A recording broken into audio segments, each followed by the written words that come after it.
Joining us right now, defense attorney Alan Dershowitz. Alan, good to see you. Thanks so much for joining us. So you are Ted Cruz's former law professor at Harvard. Yeah. What do you think about Ted Cruz?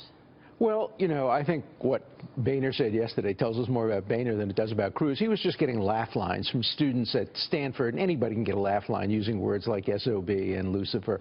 It's beneath him. I can tell you, Cruz was not the devil. He was the devil's advocate in my class. He took the most contrarian positions. He came into the class first day with his right hand raised, never put it down all semester. He was a pleasure to have as a student because professors love to have students who take opposing points of view. Right, and that's one of the reasons I think Ted Cruz resonates with some, because he's constantly been pushing back. He's been pushing back against the establishment, and yet you see polls, people are afraid of him. They don't like him. Well, you know, he's a serious intellectual. I think he's a very principled man. I'm not going to vote for him. I'm a liberal Democrat who's going to vote for Hillary Clinton.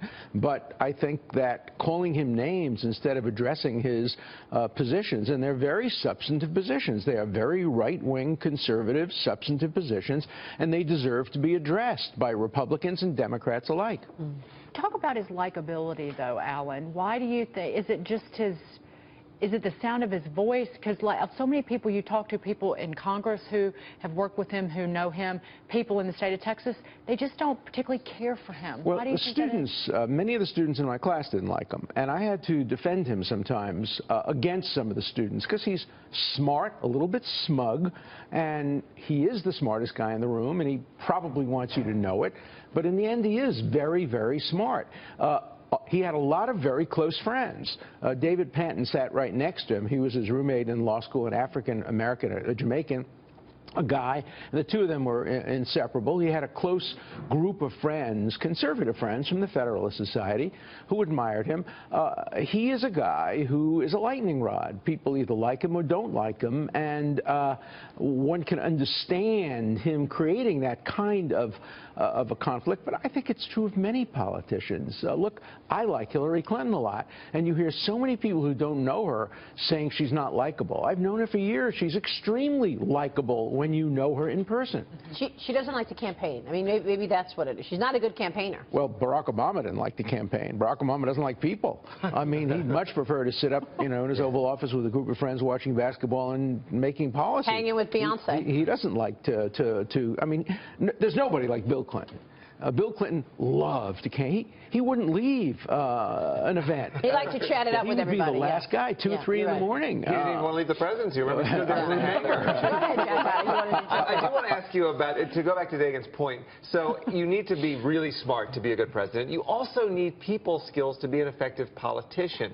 So there's the Boehner thing. You know, he just said, I never spoke to John Boehner. Well, Ted Cruz shut down government. You'd think you'd give the Speaker of the House a phone call if you were going to do that. I mean, does he have the people skills as well as the intellectual capacity to do the job? Well, that's the question, and I think people are entitled to say that. Felix Frankfurter once said about Franklin Delano Roosevelt, second-rate intellect, but first-rate ability with people. Yeah. Look, I think we want people with first-rate intellect, first-rate ability, and it's been hard in coming in this election, particularly on the Republican side. And you would think that the Republicans have enough problems without eating each other in public. Well, I've been saying that all morning. I got to get your take on this, though, because this week we had Congressman Steve Scalise on the program, #2 guy in the House. He said that Ted Cruz should not get if he doesn't get the nomination, he should be named to the Supreme Court. I want to get your take on that. Listen to this. Well, look, if he's not our nominee, I think he would be a great replacement for Scalia. There's a role for him either way, whether he's the nominee.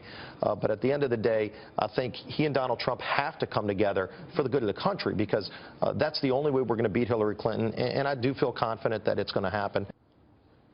Scalia was a big conservative. Would Ted Cruz fit the bill? Well, you know, he left out one role, and that is they got to elect a Republican president first. No Democrat's going to nominate Ted Cruz to the Supreme Court.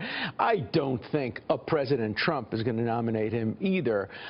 He'd be a very interesting Supreme Court justice. The Supreme Court needs to have one or two conservatives like that, and I like to see a more diverse Supreme Court. I'd actually like to see on the Supreme Court more practicing lawyers, more people with political experience. He has political experience, and that would give him a leg up, but I think he's going to stay in the Senate. Alan, you just told us that you are supporting Hillary Clinton. That's right. You're obviously an esteemed lawyer with great legal knowledge. What's your take on this issue around her email scandal, the foundation scandal?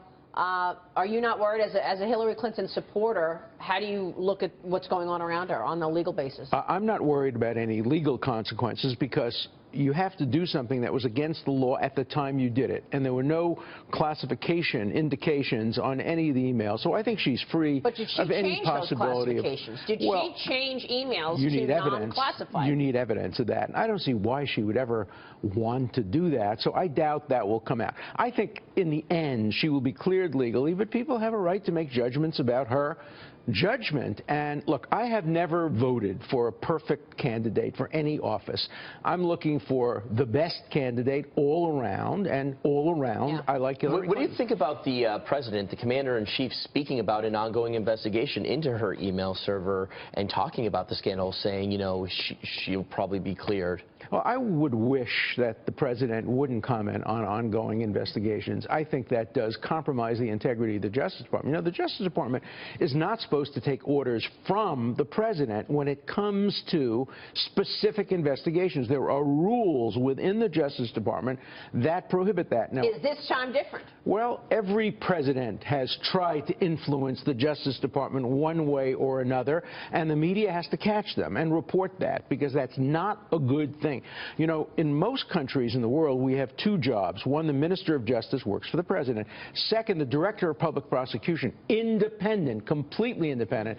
I wish we could break that down, but we have only one Attorney General, and the Attorney General has to be independent when it comes to criminal investigations. All right, we will leave it there. Alan Dershowitz, great to have your insights. My pleasure. Really Thank good you. to see you, sir. Thanks so much.